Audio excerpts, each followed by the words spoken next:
sexualité magique aurait enchanté le monde, ensorcelé son lit.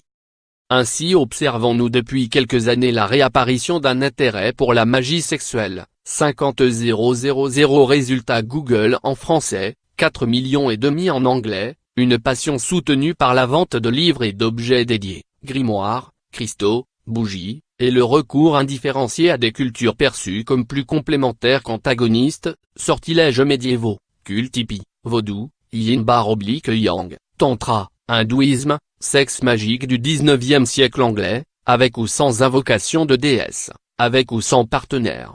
Même plasticité du côté du modus operandi, c'est comme on veut. S'il existe un vague point commun, il consiste à manipuler le plaisir et l'orgasme comme des énergies destinées à faire advenir ses objectifs. Le combustible de jouissance est canalisé vers une forme de transcendance avec le divin, la nature, ou tout simplement soi-même. Pendant les masturbations et autres incantations, on crée un espace de disponibilité et d'espérance. On pourrait d'ailleurs tout à fait inclure l'abstinence des vestales ou la chasteté du clergé catholique dans ce versant sacrificiel de la magie. Il s'agit toujours de contrôler la sexualité pour la transformer en quelque chose d'autre, finalement, qu'on se situe dans la rétention ou dans le déferlement du plaisir, ces bonnets blancs et chapeaux pointus. On cesse de considérer le potentiel orgasmique de son corps comme purement gratuit. Pour le meilleur, pour le pire, on vous laissera trancher. Est-ce que ça marche? Eh bien, au moins autant que la prière, porter son attention quelque part induit généralement des résultats, mais la forme que prend cette attention reste prédominante. Allumer des cierges peut rassurer face à la maladie d'un proche, mais ça n'empêche pas d'appeler son médecin. Par ailleurs, la sexualité se marie plutôt bien au folklore et à la décoration. Si la potion magique ne mange pas de pain et qu'elle permet de se concentrer, pourquoi pas? La question est plutôt de savoir pourquoi le surnaturel revient, et surtout, pourquoi maintenant? Avant de se moquer, considérons la poutre dans notre troisième œil plutôt que la baguette magique de la sorcière bien-aimée. Notre société n'a pas attendu le retour des enchanteuses pour attribuer des pouvoirs magiques à la sexualité.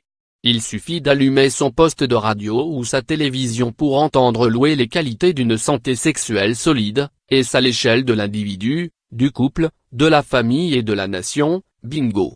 La sexualité est surhumaine parce qu'elle nous reproduit. Elle est puissante parce qu'elle crée des petits soldats. Si les sorcières la canalisent pour obtenir une promotion, les États ne sont pas en reste. Du côté du public concerné en l'an de grâce 2018, cependant, la nation passe son tour. Et l'observation nous emmène de la démonologie à la sociologie, ce sont majoritairement des femmes qui pratiquent. Et pas par irrationalité, merci. Au contraire, même. On ne peut pas ignorer qu'il existe une crise de confiance envers la manière dont la planète sexuelle tourne. De dièse balance ton porc à dièse paie ta blouse ou dièse paie ton gynéco, l'instrumentalisation du corps féminin façon patriarcat est contestée. On soupçonne la médecine mâle d'avoir éliminé des savoirs féminins ancestraux pour se creuser une place au soleil. Avec pour conséquence, ces dernières années, une redécouverte des artistes et scientifiques femmes, systématiquement invisibilisées par une chasse aux sorcières dont on tendance à s'emparer, comble du cynisme. Les masculinistes. Cette réappropriation culturelle, intuitive, libre, apporte une alternative à une sexualité sous scrutation ultramatérialiste, aux consultations millimétrées et glaciales, que celui qui ne s'est jamais retrouvé les pattes en l'air avec un spéculum dans le vagin ose jeter la première pierre à celle qui parle aux plantes. Politique, ironique, la magie est tout simplement amusante. Ce besoin de réenchantement ne touche pas seulement la médicalisation du génital, mais aussi sa marchandisation. Le discours capitaliste a complètement envahi nos amours. Il est sans cesse question de valeur comparée des amants, de technologisation des rencontres, de quantification des orgasmes. Avec, au bout du compte, un certain fatalisme. On ne peut pas trop en demander. Il faut rester raisonnable. Seulement, chasser le surnaturel, il revient au galop. Nos sociétés dopées à la fantaisie, à Harry Potter, au conte, ont toujours envie de croire au miracle. C'est particulièrement vrai quand on a grandi dans l'idée que les princesses épousent les crapauds. Ou que le bad boy fera un mari idéal. Ou qu'on peut transformer la contrainte en liberté, la douleur en plaisir, et le saucisson en moment diététique. C'est là que notre sexualité occidentale tire sa très paradoxale épingle du jeu, parce que les connaissances érotiques sont renvoyées dans l'ombre, parce que nous entretenons frénétiquement nos tabous, on confère au sexe une incontestable dimension de mystère. Génération après génération, nous réinventons l'eau chaude, dans un flou artistique où la chance compterait plus que les compétences. Ne parle-t-on pas d'alchimie sexuelle ?